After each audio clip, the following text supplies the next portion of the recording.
विदर्भात मुसळधार पावसाने जनजीवन विस्कळीत झाले। नागपूर शहरात आणि जिल्ह्यामध्ये 3 जणांचा पाण्यामध्ये वाहून गेल्यामुळे मृत्यू झालाय, तर एक जण भिंत कोसळून ठार झालाय।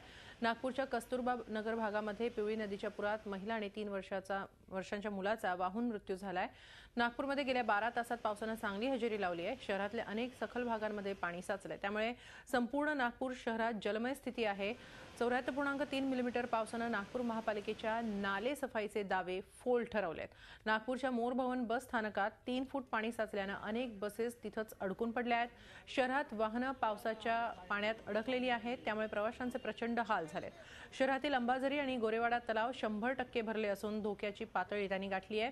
गोरेवाडा तलावाचे 4ही दरवाजे उघडण्यात आले, त्यामुळे आजूबाजूच्या गावांना धोक्याचा इशारा देण्यात आलाय।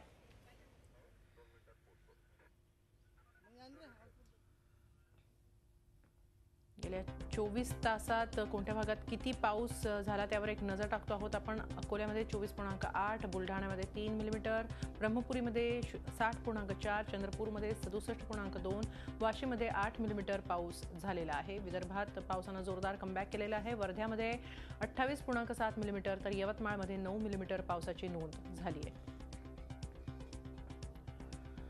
जून आणि जुलैमध्ये पावसाने ओढ दिल्यामुळे नागपूर आणि तसंच विदर्भामध्ये चिंतातूर परिस्थिती निर्माण झाली होती। मात्र ऑगस्ट महिन्याच्या सुरुवातीलाच आता पावसाने जोरदार कमबॅक केलेला आहे। अनेक ठिकाणी पाणी तर साचलेलंच आहे, मात्र त्याचबरोबर अंबाझरी आणि गोरेवाडा हे तलावही 100% भरलेले आहेत। धोक्याची पातळी त्यांनी ओलांडलेली आहे।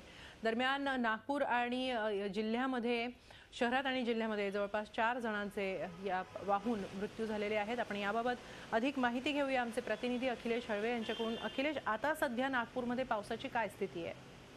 आता जरी दुपारपासून पाऊस जरी थांबला असला तरी पूर्ण दिवसभरात सकाळी आणि रात्रीपासून ज्या पावसाने थैमान घातलं होतं तर प्रचंड प्रमाणात नुकसान झालंय।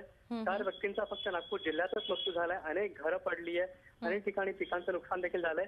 आणि महत्वाचं म्हणजे एकूण सगळं हे होत असताना घरांची पडझड झाली, लोक देखील जखमी झाले, मृत्यू झाले। त्यामुळे एकूणच या पूर्ण पावसाचा विचार केला तर 24 तासात 124 मिलीमीटर पावसाची नोंद झाली आहे आणि त्यामुळे प्रचंड प्रमाणात नुकसान झालंय। तर जुलै जरी पूर्ण नागपूर फोडला गेला असता तरी त्यापेक्षा जास्त पाऊस आज पूर्ण दिवसभरात पडला। नागपूरचा पूर्ण विदर्भाचा विचार केला तर अनेक ठिकाणी पाऊस पडलाय। नागपूरच्या गोरेवाडामध्ये जे धरणाचे 4 दरवाजे उघडण्यात आले, गोरेवाडासोबतच अंबाझरी या दोन्ही ठिकाणी पूर आला, नागरीला देखील पूर आलाय। त्यामुळे महत्वाचं म्हणजे येत्या 24 तासात पाऊस पडण्याची शक्यता वेधशाळांनी वर्तवली। त्यामुळे आता नागपूरकरांना परत एकदा सतर्क राहण्याची गरज आहे आणि आता परत पाऊस पडतो का त्याकडे सर्व नागपूरकरांचं लक्ष लागलंय। झी 24 तास रहा एक पाऊल पुढे।